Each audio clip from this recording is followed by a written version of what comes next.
دعوته الأشجار ساجدة تمشي إليه على ساق بلا قدم. أعوذ بالله السميع العليم من الشيطان الرجيم. بسم الله الرحمن الرحيم. الحمد لله والشكر لله والصلاة والسلام على رسول الله وعلى آله وأصحابه أجمعين. Mesdames et messieurs, téléspectateurs d'Al-Bayan, assalamu alaikum wa rahmatullahi wa barakatuhu. Merci encore une fois pour votre fidélité. Bienvenue à Comprendre le Coran, cet autre numéro. Nous poursuivons au cours de cette émission avec le sujet concernant l'abrogation dans le Coran. Il s'agira essentiellement aujourd'hui pour nous de parler des différents types d'abrogation, de la sagesse, n'est-ce pas, qu'il y a dans l'abrogation et bien d'autres questions relatives à ce grand sujet qui est indispensable pour toutes les personnes qui veulent être comptées parmi ceux qui font le commentaire du Coran. Pour en parler, je reçois notre imam Badra Ali Diallo, imam de la mosquée Khalid Ibn Walid, c'est du côté d'Abobo Akekwa. Et de l'autre côté, l'imam Bamba Moussa, qui est imam de la mosquée Chérif Al-Munawara, c'est à Yopougon, au quartier Sable. Chers imams, assalamu alaikum. Wa alaikum salam wa rahmatullahi wa barakatuh. Merci à vous et bienvenue avec nous. Déjà, nous avions parlé la semaine dernière de l'abrogation. Et en deuxième partie, aujourd'hui, nous poursuivons avec ce sujet. Je voudrais tout de suite, avec vous, l'imam Bamba Moussa, vous demander de nous expliquer quelle est la sagesse qui court derrière, n'est-ce pas, cette permission, je dirais, cette décision d'Allah subhanahu wa ta'ala d'apporter des abrogations concernant son livre incréé. Alhamdulillahi Rabbil Alamin. Al-Mahmoud huwa Allahu Jalla Jalaluhu wal Musalla alayhi Muhammadun wa alihi. Encore merci de nous avoir donné l'occasion de mettre en profit le peu peut-être que Dieu nous a instruit à travers le Coran. Donc pour parler un peu de la sagesse recherchée, il faut te dire que d'abord dans un premier temps, on a dit que l'abrogation était là pour pouvoir résoudre des questions divines. C'est Dieu qui l'a instauré, c'est Dieu qui est le législateur, c'est lui. Et il enlève en vigueur ce qu'il veut et il maintient en vigueur ce qu'il veut. Mais pour quelle sagesse? C'est sur ça naturellement que je vais un peu parler. D'abord, il y a manifestement un premier point, c'est que Dieu suit les intérêts des êtres humains, les intérêts de ses serviteurs. C'est-à-dire que ce n'est pas un intérêt qui lui est méconnu, mais il met en profil, c'est-à-dire il met en vigueur ces intérêts-là par rapport à vous-même, votre évolution dans votre vie. Et vos degrés aussi également de croyance. Vous voyez par exemple, on va prendre un exemple, comme on appelle l'interdiction de l'alcool en islam. Les musulmans, quand ils étaient un peu débutants, on ne pouvait pas tout de suite là les infliger une forte interdiction. On les a dit, on n'a pas parlé d'interdiction, on a essayé de commenter l'alcool. Vous voyez, c'est à son intérêt, pas à l'intérêt de Dieu. Mais comme j'ai dit, le monde évolue toujours à travers un système bien contrôlé. Donc, parmi ce système-là, Dieu suit nos intérêts et il fait ses abrogations et il fait ses recommandations relativement pour pouvoir, en tout cas, adapter à nos intérêts, pour pouvoir nous faciliter. Donc, premier point, c'est à l'intérêt de ses serviteurs. Donc, deuxième point, la sagesse également recherchée, c'est que c'est une épreuve pour, comment on appelle les serviteurs, je veux dire ceux-là même qui reçoivent la recommandation. Ceux qui ne sont pas encore à hauteur de la recommandation, ils ne sont pas concernés, je veux dire les mineurs en islam, quelqu'un qui est en dessous de 12 ans, il n'est pas encore majeur, il n'est pas, il n'est pas concerné par, comme on appelle, la décision d'Allah subhanahu wa ta'ala. Donc tous ceux qui répondent déjà aux normes d'être majeur en islam, voilà, donc Dieu met en profit. C'est-à-dire, quand il vous donne, c'est-à-dire, il vous donne un ordre, est-ce que vous allez obtempérer ou bien vous n'allez pas le faire? C'est déjà une épreuve. Une épreuve. Voilà, une épreuve. Voilà, donc quand tu es le bien, tu es le meilleur serviteur, tu es celui-là même qui essaie de t'acquitter de son ordre, tu as reçu à ton épreuve. Et quand tu faillis, également, tu as failli à ton épreuve. Et troisièmement, ce que Dieu aussi nous apporte à travers ces abrogations, la facilité et l'allègement d'une certaine décision. On peut comprendre par cela que Dieu, il est amour, il ne nous a pas créés vraiment pour pouvoir nous infliger une difficulté, une quelconque difficulté dans la religion. Voilà pourquoi même le prophète te dit, sallam, inna dina yusrun, que la religion est très facile et souple et simple. Mais quand tu, c'est-à-dire, par méconnaissance de la religion, tu vas la charger, tu vas durcir. Donc pour dire que Dieu, il prévoit aussi, sinon il fait aussi ses abrogations pour pouvoir apporter un allègement à ce qu'on fait, sinon une facilité dans notre islamité. Et aussi, il faut comprendre parmi les sagesses recherchées, c'est qu'il durcit aussi à ceux-là même qui sont de mauvais musulmans, qui ne veulent pas vraiment respecter les ordres divins. On te demande de prier, tu pries par moment, tu laisses par moment. Ben, quand il y a des sanctions, des versets qui étaient là, qui étaient faciles, et qu'on durcit le ton, comme l'alcool, c'est-à-dire, on a essayé de dire non, l'alcool, c'est-à-dire, ça dispose beaucoup de trucs méfaits et tout ça. Mais quand les gens ne comprennent pas, d'abord, il vous a dit, n'approchez pas l'adoration étant ivre. En dernière exposition, il dit quoi? Innamal khamru wal maisiru wal ansabu wal azlam rijsun. En ce moment-là, l'autre intervient, fajtanibu. C'est-à-dire, c'est clos. Laissez ça. Donc, si tu fais, tu es péché.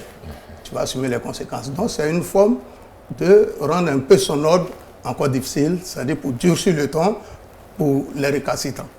Donc, en dernière histoire, j'allais dire, et également la sagesse aussi, c'est la méthode de législation. C'est-à-dire commencer par le plus facile vers le plus difficile.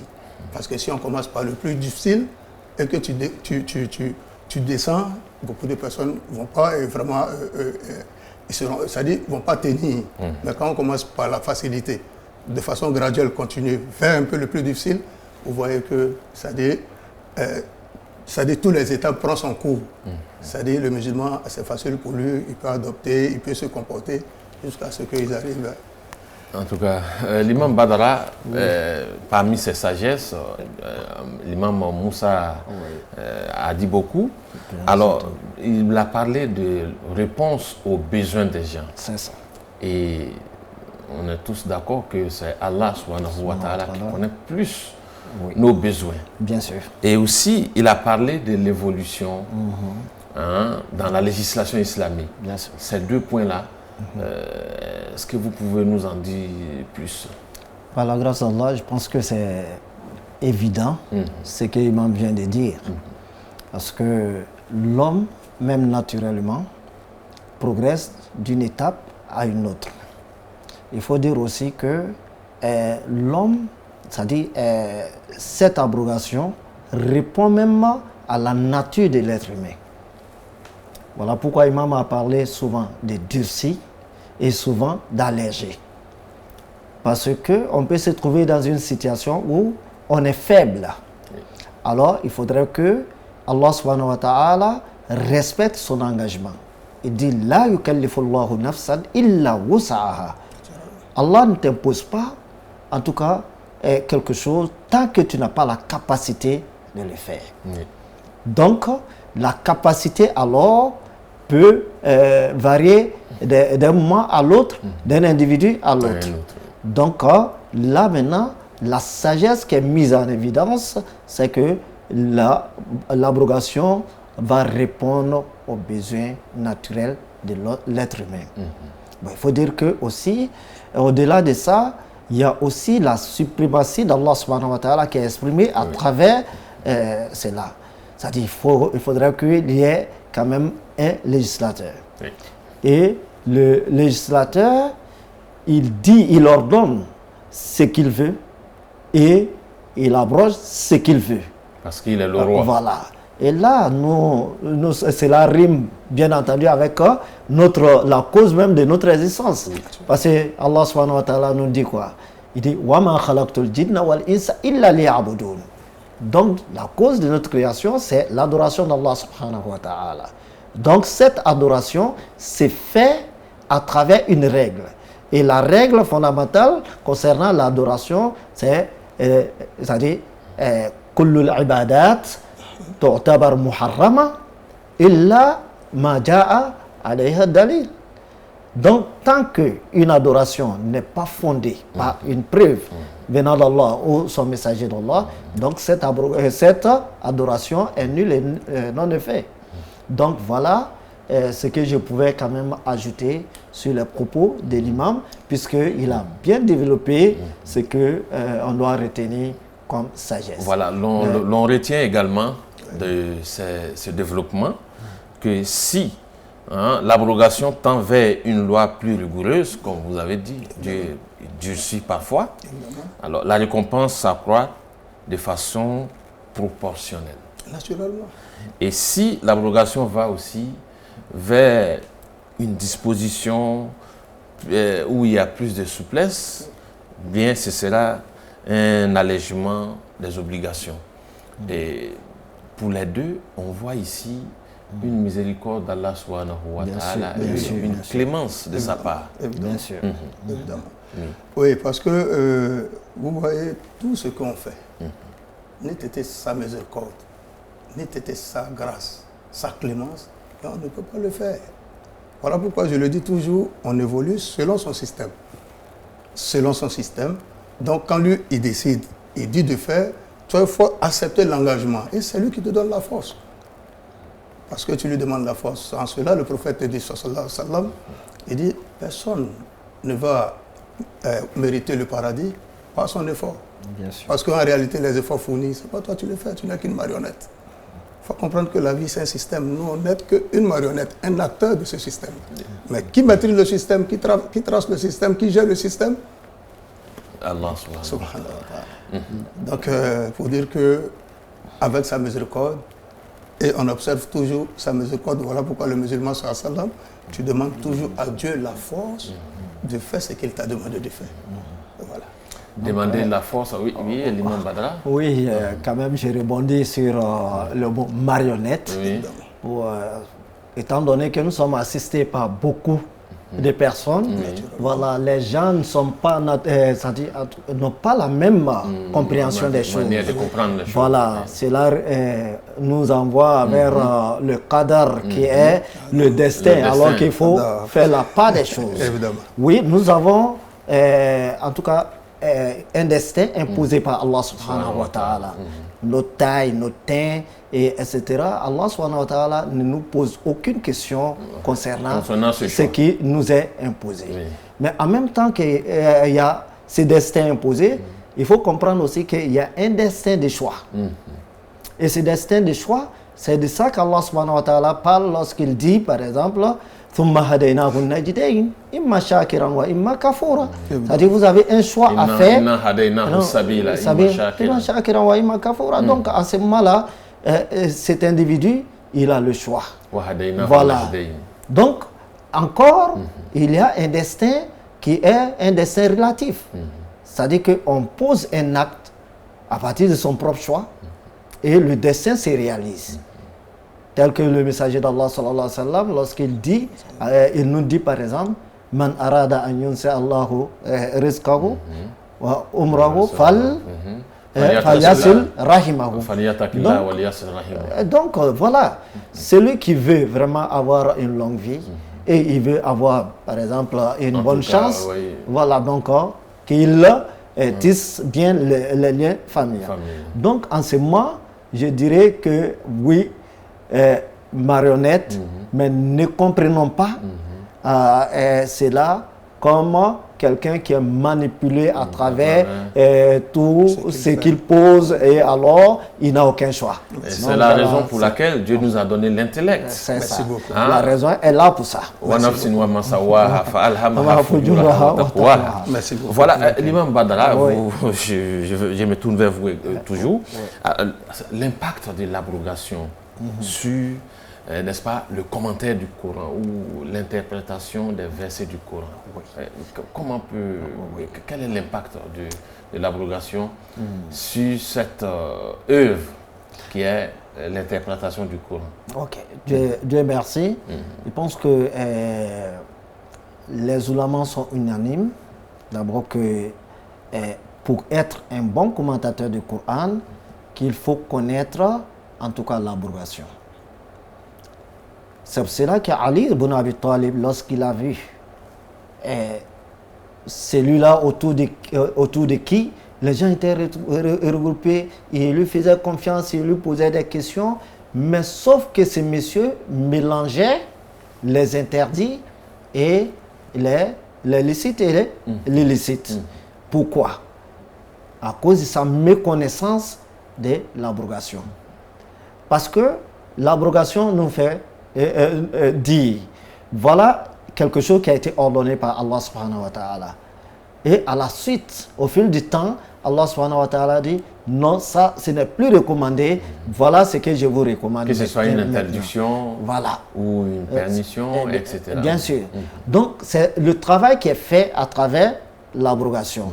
Donc, celui qui ne maîtrise pas alors l'abrogation, il ne pourra pas distinguer l'illicite de licite. Donc, voilà pourquoi Ali ibn Abi Talib n'a pas hésité en disant à ces messieurs, halakta wa ahlakta. Non seulement tu t'es détruit, parce que tu parles dans le Coran de ce que tu ne maîtrises pas. Ahlakta encore, tu enseignes encore les gens ce qu'ils ne doivent pas faire, ce qui n'est pas correct. Voilà. Donc vous voyez, et là, cela nous amène à dire que la connaissance de l'abrogation est fondamentale, même indispensable pour quelqu'un qui veut parler du Coran.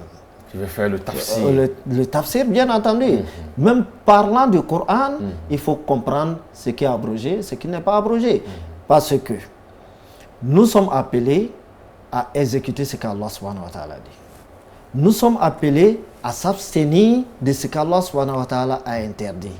Admettons que Allah subhanahu wa ta'ala a autorisé quelque chose un moment et qu'il a interdit.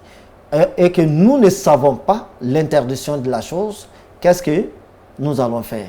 Nous allons toujours continuer dans le faux. L'imam a donné un exemple. L'exemple, par exemple, de l'alcool. Vous voyez, jusqu'à ce temps, il y a des gens qui disent que l'alcool n'est pas interdit en islam. Il ne faut pas être ivre, c'est tout.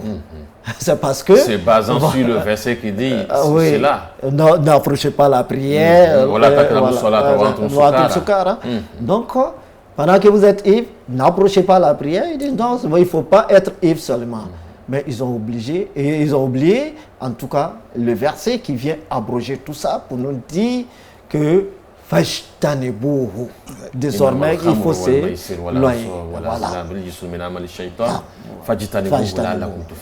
C'est ça. Alors, autre impact?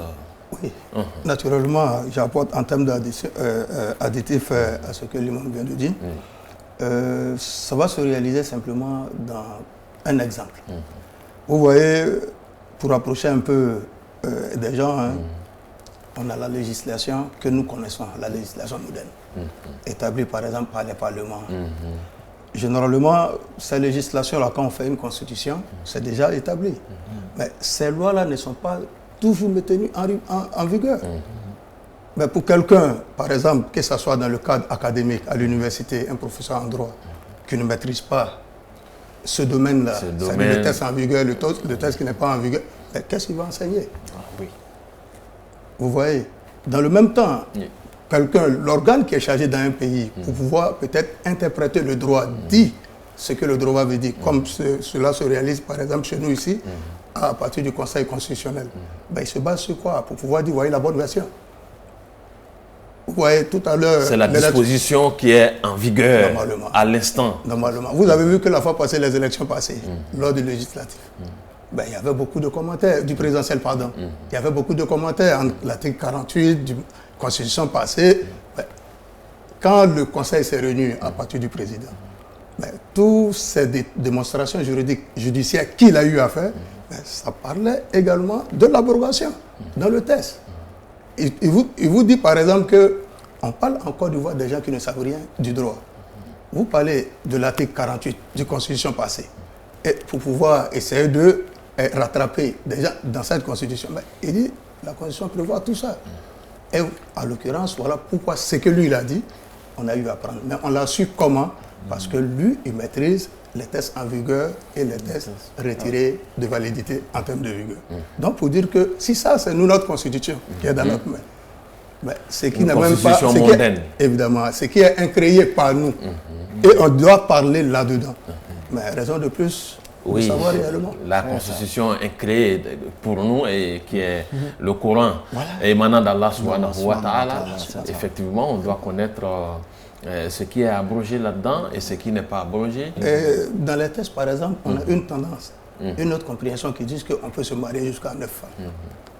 Ou bien on peut faire les mariages momentanés en se disant que le texte est toujours maintenu en vigueur.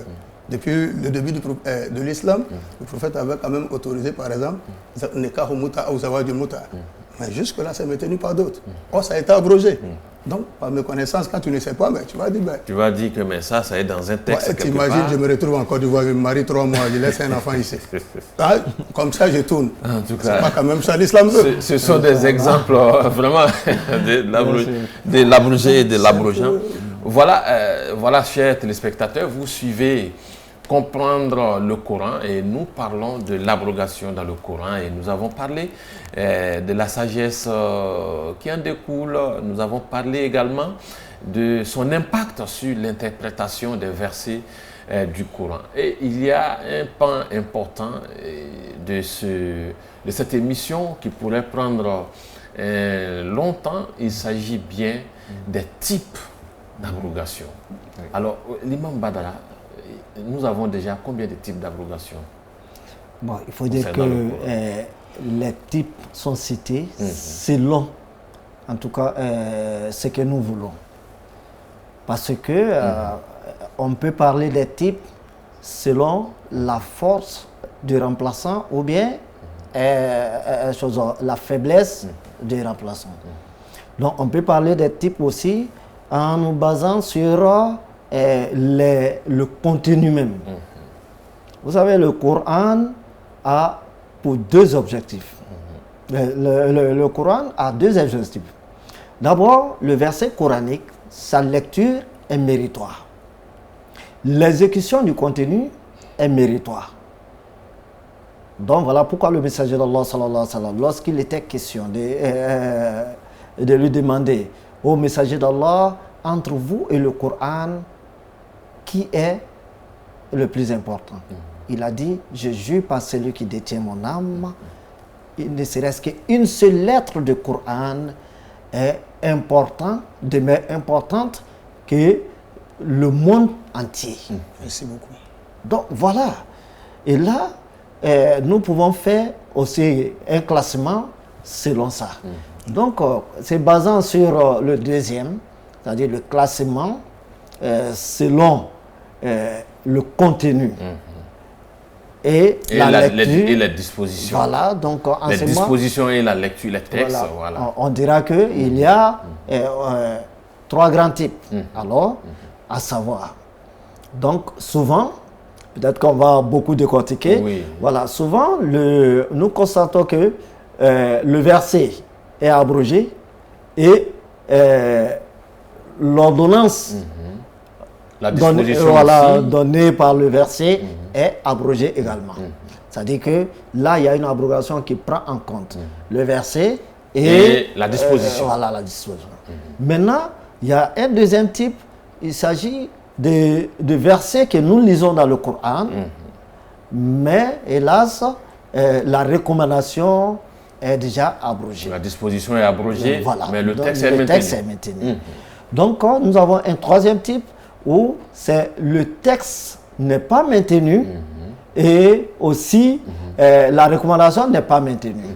C'est-à-dire les deux vont ensemble, ou bien il y a l'autre, c'est-à-dire il y a le verset qui reste et la recommandation la disposition est abrogée, ou bien c'est la disposition reste, et puis le texte est abrogé, et ou bien ce sont les deux qui sont abrogés en même temps. Voilà, chers téléspectateurs, nous allons revenir tout à l'heure après cette pause.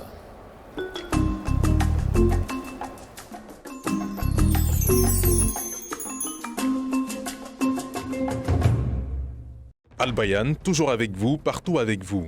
Al Bayan vous propose des gadgets à son effigie à des prix très abordables. L'horloge mini-format vous est offerte au prix de 10 000 francs.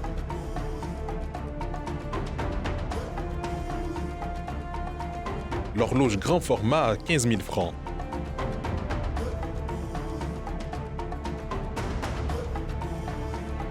Ne ratez rien des émissions de Radio Al Bayan grâce au poste récepteur Al Bayan, rechargeable et facile à transporter, au prix de 9 000 francs.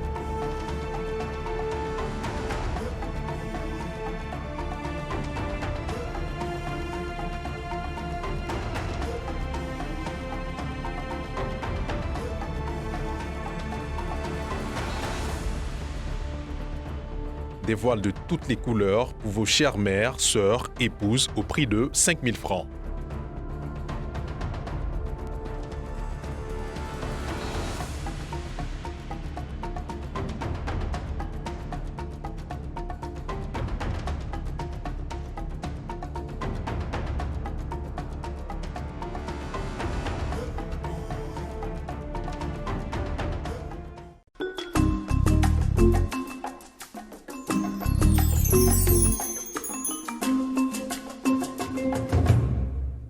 Voilà, retour sur ce plateau après cette pause et nous poursuivons avec comprendre le Coran. Nous parlons aujourd'hui de l'abrogation dans le Coran, c'est la deuxième partie et nous avons parlé des différents types de l'abrogation. C'est de cela qu'il s'agit à l'instant. Je reçois pour cela l'imam Badra Ali, l'imam de la mosquée Khalid ibn Walid de Abobo à Kekwa et l'imam Bamba Moussa de la mosquée Chérif Al-Munawara. Amis téléspectateurs, nous parlons de l'abrogation. L'imam Badra, vous avez parlé des types d'abrogation selon le texte et la disposition. C'est ça. Et dans cela, il y a beaucoup plus de détails à faire. L'imam Moussa, beaucoup d'exemples concernant d'abord le texte qui est levé, c'est-à-dire qui est abrogé, et la disposition qui est abrogée. Quel exemple pour ce premier type d'abrogation? Oui, le texte qui est abrogé. Et la disposition aussi qui est abrogée. Le texte abrogé, par exemple, on va prendre en exemple le texte qui est abrogé à Sheikh ou à Sheikha, et ça Sanaya Farjumuhum. Al-Batta. C'est-à-dire le texte qui est abrogé, là, ça ne figure pas dans le Coran. Le Coran qu'on a, Sayyidina Oumar même avait dit, il dit, oh, par crainte qu'on me dise que Oumar a rajouté sur le Coran. Sinon, j'allais me tenir ce texte-là, pour dire que ça avait été là-dedans, mais ça a été abrogé, retiré du Coran. Mais les dispositifs de ce texte-là sont en vigueur. Il faudrait aller vers l'hadith de notre mère Aïcha radiallahu anha. Merci beaucoup. Donc, qui nous rappelle qu'il y avait un verset coranique qui interdisait, en tout cas, l'allaitement, ou bien qui considérait l'enfant alerté comme le fils adoptif de celle qui lui a donné quand même le lait. Donc, à partir de 10 fois, et que ces versets-là étaient lus, mais que à la suite, en tout cas des choses, ces versets-là a été abrogé et en remplaçant par un autre qui est, en tout cas, l'interdiction à partir de 5 cas allaitement. Donc, pour dire que ces versets ne pas retrouvés nulle part. Oui, mais cela ne doit pas confondre les musulmans. Nous allons décortiquer pour donner la sagesse qui est derrière tout ça. Oui, puisque Donc, Aïcha, voilà. puisque déjà, le fait que Aïcha ait rapporté cela, c'est déjà une source d'information, comme quoi un argument. Voilà, que ces versets, il existait un verset, mais qui a été abrogé. Abrogé, oui. On ne retrouve pas aujourd'hui ni le verset, ni ce qui a La été, disposition. voilà, la disposition qui a été abrogée aussi n'est pas en vigueur. Voilà. Voilà, vous allez donner beaucoup plus de détails sur cela, comme Inch'Allah. vous disiez. Comment Oh, par la grâce d'Allah, il faut comprendre d'abord qu'Allah subhanahu wa ta'ala, il est le détenteur du pouvoir, il nous ordonne ce qu'il veut et il nous interdit ce qu'il veut. Alors, le Coran aussi est composé de deux choses, comme je disais. C'est-à-dire que le Coran, non seulement la lecture est concernée et méritoire, alors le contenu aussi, la disposition qui est recommandée est méritoire. Donc, Aïcha radiallahu anha va nous dire que ces versets, il y a un verset qui existait de ces gens. Alors, pourquoi nous ne retrouvons pas ces versets dans le Coran? La question demeure posée. Est-ce que quelque part là-bas, il y a le Coran qui a été modifié et autres? Non, les savants nous éclairent là-dessus. Pour dire que notre mère Aïcha nous rappelle seulement l'existence de ces versets et en même temps le constat qui est fait que ce verset c'est que voilà, le verset n'est plus. Alors, comme tous les autres versets, où Allah subhanahu wa ta'ala décide d'enlever l'autre ou l'autre, c'est-à-dire soit le verset et la lecture, ou bien la disposition ordonnée par le verset. Donc la sagesse qui est retenue là, c'est une épreuve aussi, pour nous en tant que musulmans. Et ça montre aussi la véracité et l'honnêteté des Sahaba. Sinon, après le décès du prophète sallallahu alayhi wa sallam, les gens pouvaient ajouter ces versets. Mais ces versets n'ont pas été ajoutés parce qu'il y a connaissance que le messager d'Allah n'a pas, en tout cas, considéré ces versets-là comme le verset qui devait demeurer. Bon, je vous rappelle quelque chose. C'est que quand le prophète Mohammed sallallahu alayhi wa sallam recevait les révélations concernant le Coran, il disait tout simplement, ces versets coraniques, mettez-le dans telle sourate. Dans telle sourate. Voilà. Comme on l'a déjà dit dans les émissions précédentes. Et ce que notre mère Aïcha a dit, radiallahu anha, le prophète n'a pas donné de position à ces versets. Donc, bien entendu, ces versets est abrogé. Et Dieu nous dit dans le Saint-Coran, wa iza badalna ayatan makana ayatin wallahu a'lam bima yunazzil qalu innama anta mughtar bal aktharuhum la yaqilun. C'est ça. Hein? Lorsque nous remplaçons un verset par un autre verset, et Dieu sait ce qu'il fait descendre. C'est surtout cela qui m'intéresse dans ce verset. Et Dieu sait ce qu'il fait descendre. Ils disent, tu n'es qu'un inventeur. Plutôt, la plupart d'entre eux ne savent pas. Sourate 16, verset 101. Donc, cela nous démontre clairement que Dieu, Allah subhanahu wa ta'ala, comme nous avons parlé de la sagesse en début d'émission, que Dieu, il sait ce qu'il veut et il fait ce qu'il veut. Naturellement. Comme un élément additif, avant de rebondir à ce que vous dites, par la question répondue par l'imam tout à l'heure, dire que d'aucuns peut-être va s'étonner de dire qu'il y avait un verset qui a été retiré, pourquoi et tout ça. Voilà pourquoi on te prévient, avant d'être musulman, il faut avoir la conviction, la croyance. C'est ce qui supporte tout ça. Il faut être convaincu. Tu es convaincu. De l'unicité d'Allah, de sa royauté, de sa sagesse, vous voyez, de son omniscience, son omnipotence. Donc c'est ce qui répond simplement à ces questions. Sinon quand tu vas rentrer avec ta logique là-dedans, toi-même tu vas te perdre. Donc pour revenir un peu à ce que vous venez de dire tout à l'heure, par rapport à ce que Dieu, il fait ce qu'il veut. Mais le Coran même nous a dit, comme un autre verset, il dit « Yamhullahu ma yasha wa yusbit » wa indahu umul kitab. C'est-à-dire Dieu, il mettait en vigueur ce que lui veut. Il retire aussi en vigueur, il change ce qu'il veut. Mais la base des données, c'est-à-dire, je veux dire, le livre, la base d'un livre, ben, c'est Dieu qui le dispose, c'est-à-dire c'est lui qui prône. Mais tout ça, quand on comprend ça, il faut comprendre également aussi que Dieu veut dire par là que l'être humain doté de raison, tu dois essayer de marcher toujours comme ce que Dieu demande. Et quand tu suis les recommandations de Dieu, tu suis les recommandations du prophète sallallahu alayhi wa sallam, mais généralement, ce qui te manque là, c'est Dieu lui-même qui t'accompagne là-dedans. Mais depuis le début, quand toi-même tu te désintéresses, tu blâmes, ben, tu te places toi-même du mauvais côté. Tu as moins de chance. Donc pour dire que tous ces dispositifs-là, comme on avait dit parmi les sagesses, c'est une épreuve. Dieu veut éprouver les croyants avec. Est-ce que si on a changé, tu vas accepter? Non, quand ça vient de chez Dieu déjà, je suis partant. Yes. Voilà la réponse d'un bon croyant. Voilà.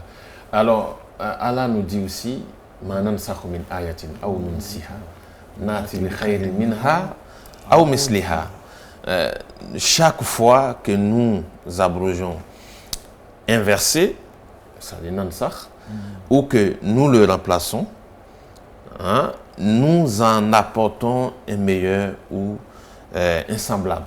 Alors, je voulais, pour rebondir sur ce verset, pour vous poser la question de savoir quel est l'exemple de verset abrogé et disposition maintenue. D'accord. Le verset abrogé. Pour parler du type 2. Voilà, oui. Voilà, nous le retrouvons à travers la hadith d'Omar. Il y a un verset qui existait. Donc, il s'agissait du verset أعوذ بالله من الشيطان الرجيم بسم الله الرحمن الرحيم الشيخ والشيخة إذا زنيا فارجموهما البتة. Voilà. Ici, le cheikh, il n'est pas le cheikh que nous connaissons, mais il s'agit d'un homme marié. La cheikha ici, il s'agit d'une femme mariée. Lorsque ces deux commettent l'adultère, alors, et que les conditions sont remplies, donc, il passe les conditions très difficiles d'ailleurs.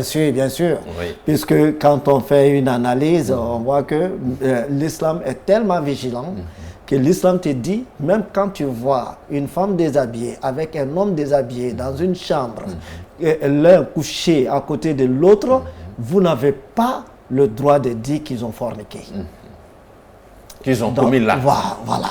Charnel. Donc, on se limite à sa connaissance. Et c'est pour cela que pour l'islam, l'islam a pris les dispositions. Lorsque tu dis quelque chose qui n'est pas réel, dans ce sens-là, donc tu as droit à 80 coups de fouet. Donc, ce verset, il existait. الشيخ والشيخة إذا زنيا فارجموهما البتة.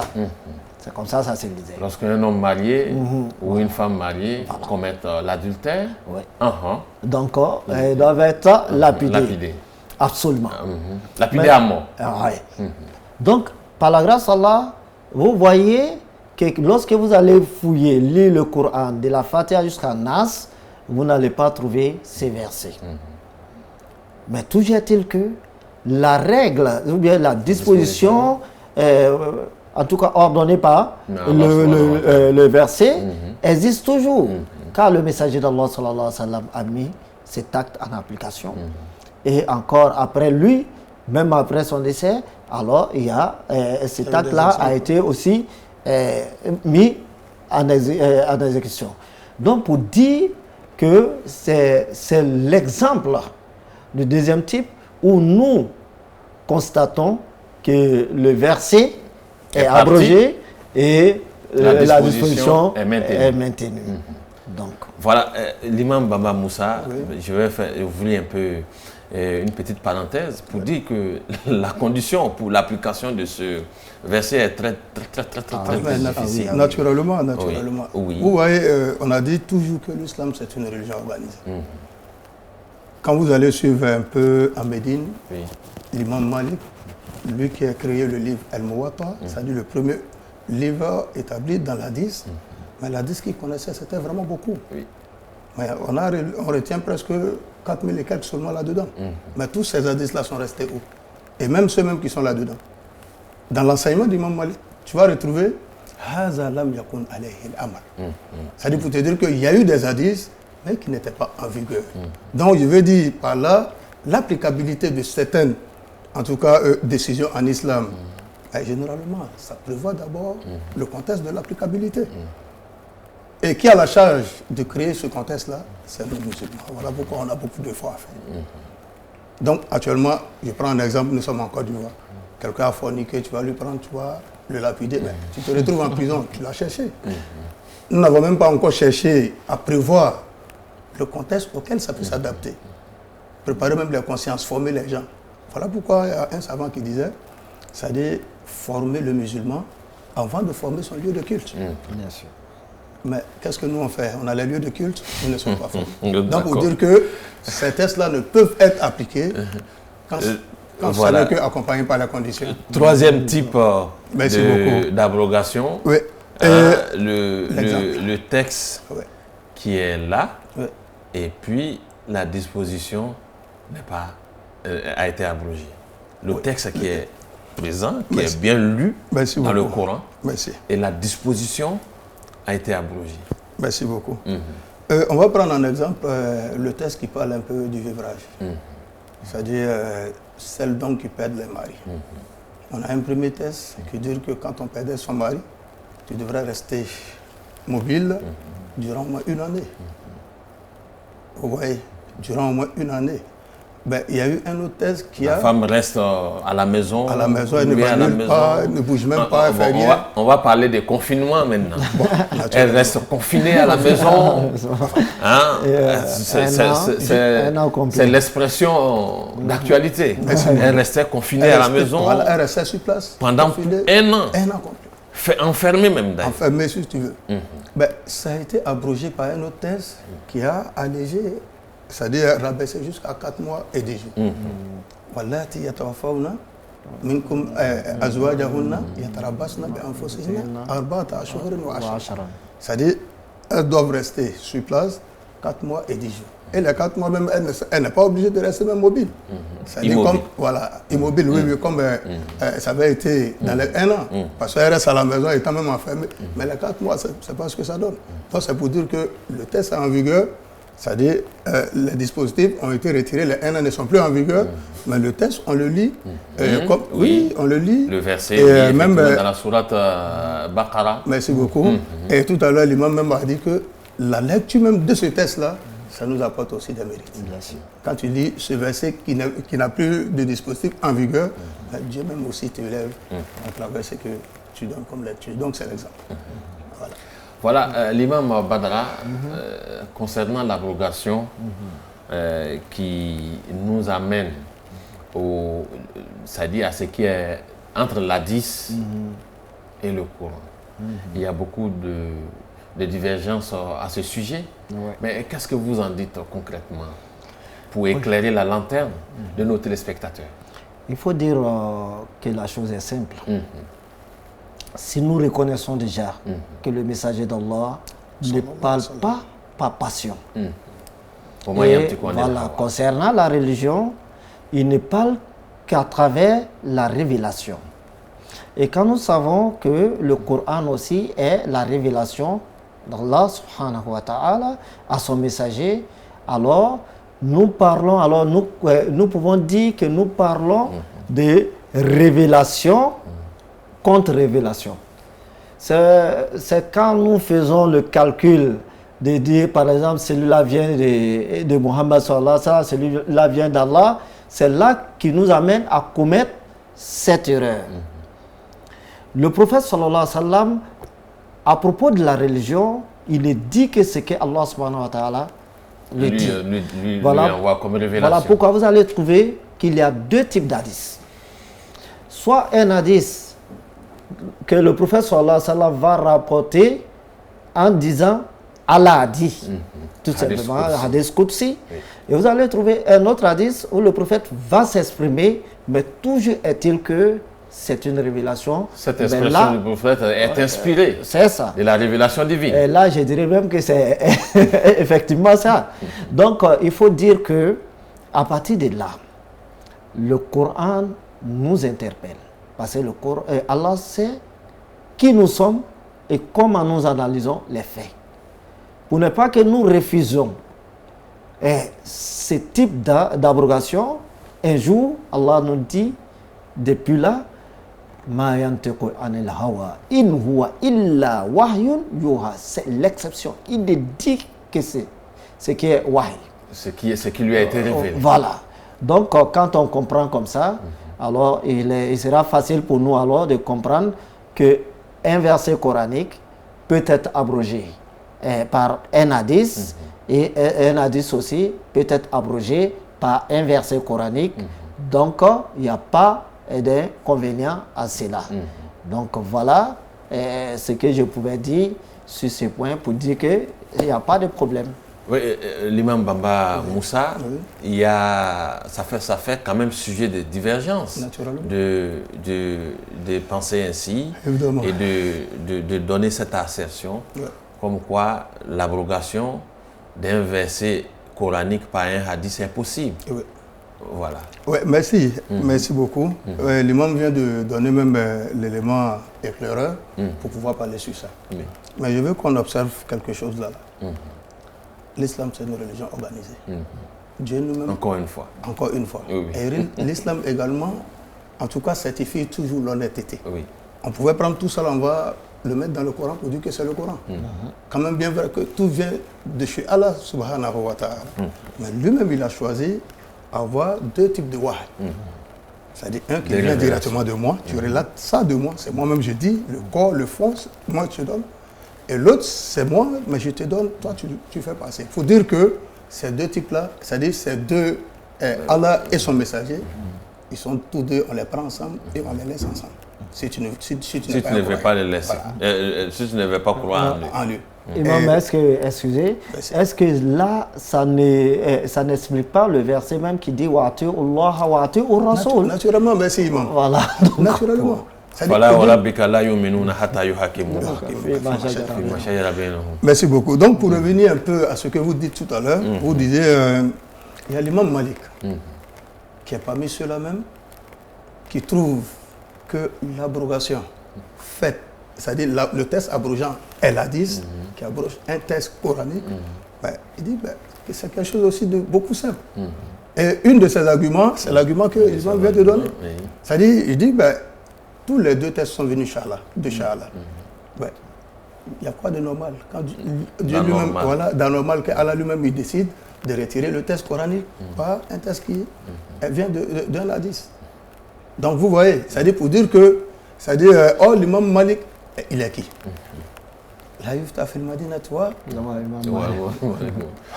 Voilà, donc, mais dans ce cas, on peut dire que c'est quelques rares fois que cela intervient. Mais naturellement, c'est-à-dire, bon, en fait, c'est-à-dire, l'abrogation même normalement, on n'abroge pas parce qu'on veut.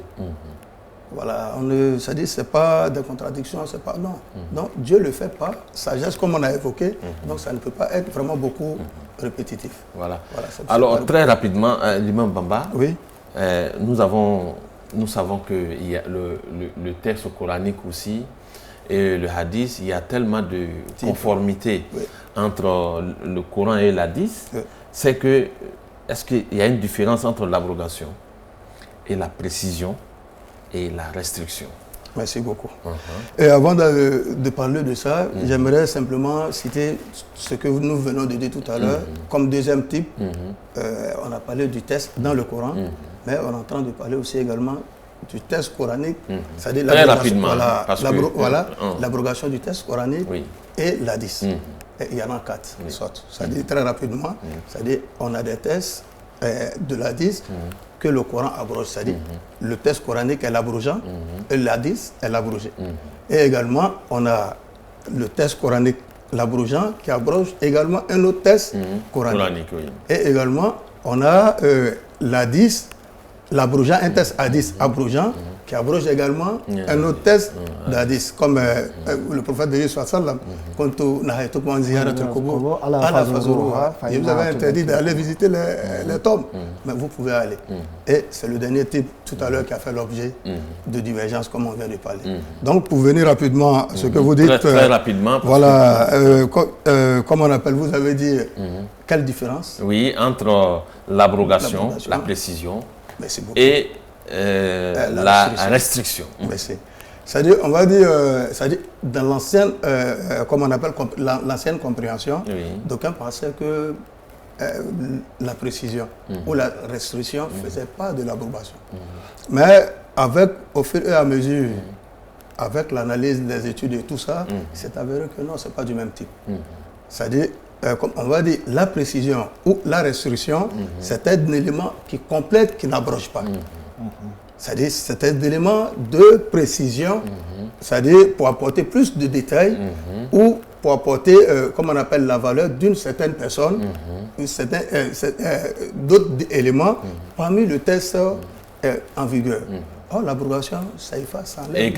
Ça efface clairement. L'imam Badara, juste 30 secondes par rapport à cette question. Non, mais il faut dire que les précisions, on peut les avoir dans les informations et on peut les avoir dans l'histoire, etc. Quant à l'abrogation, on a dit autrefois que l'abrogation ne concerne pas l'histoire racontée, un fait raconté et autres. Donc, il faut en tenir compte. Et encore, les précisions, on peut les faire même à partir d'un constat. On peut faire à partir d'un constat, on peut faire la précision à partir quand même d'un raisonnement. Voilà, donc tous ces éléments rentrent en ligne de compte de ce qui concerne le tarsus et le tarsier. Mais là, l'abrogation, c'est tout autre chose qui est différent de ce que nous appelons la précision et de la restriction. En tout cas, la question de l'abrogation dans le Coran est très intéressante et une question très importante. Mais le temps aussi qui nous est imparti est important, chers téléspectateurs. Merci à vous, chers consultants, l'imam Badara Ali de la mosquée Khalid ibn Walid de Abobo Akekwa, imam Bamba Moussa de la mosquée Chérif Al-Munawara de Yopougon au Katissa. C'était comprendre le Coran, amis téléspectateurs. Merci pour nous avoir suivis. Et excellente suite de programme. Wassalamu alaikum wa rahmatullahi wa barakatuh. لدعوته الأشجار ساجدة تمشي إليه على ساجدة